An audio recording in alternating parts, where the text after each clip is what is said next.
রাস্তার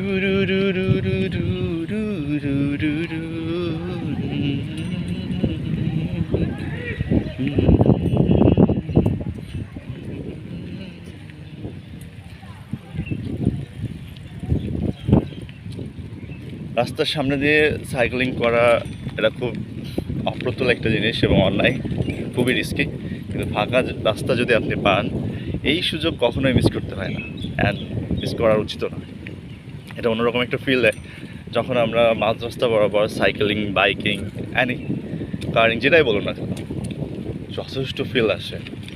সুন্দর একটা ফ্রিডম ভাইব পাবেন। আর অপ্রয়োজনীয় এত বাতাস আসবে আপনার বুকে, আপনি নিতে পারবেন না। অ্যান্ড ফাইনালি আপনার ফিলটা অনেক সুন্দর হবে। চলছে আলহামদুলিল্লাহ।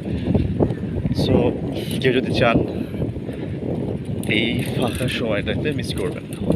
জুলাই আন্দোলনের এখানে একটা কাজ চলছে স্মৃতি জাদুঘর হিসেবে করার জন্য, যে কারণে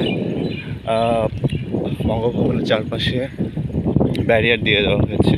অনেকে জগিং শেষ করে বের হয়েছেন, আমিও সাইক্লিং শেষ করে এখন বাসার দিকে মুভ করছি। দারুণ প্লেস। পুলিশ ভাইয়ের এখানে অবসর সময় কাটাচ্ছেন। কৃষ্ণচূড়ার গাছ কিছুদিন পরেই ফুটবে হয়তো।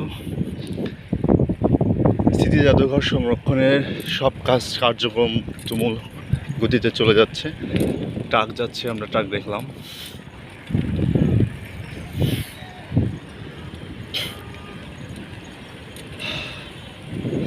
আপনি চাইলে অবশ্যই সাইক্লিং, ওয়াকিং যেটাই বলেন না কেন, সেটা করতে চলে আসবেন।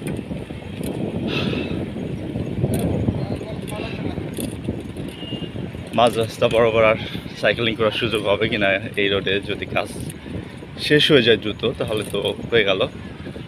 আর এই যে কাজ চলছে ভিতরে স্মৃতি জাদুঘর সংরক্ষণে, সবাই জগিং শেষ করে বাসায় করছে, অনেকে ঘুরতে আসছিল। আবহাওয়াটা বেশ ঠান্ডা, দারুণ একটা আবহাওয়া যাচ্ছে। অনেকে এখন আসছে জগিংয়ের জন্য। তো চেষ্টা করবেন যত আর্লি আসা যায় ততই ভালো, বিকজ আপনি কিছু সময় কিছু ওয়েদার কখনোই ফিরে পাবেন না। আমরা চলে এসেছি মেইন রোডে। সবাই ভালো থাকুন। আসসালামু আলাইকুম।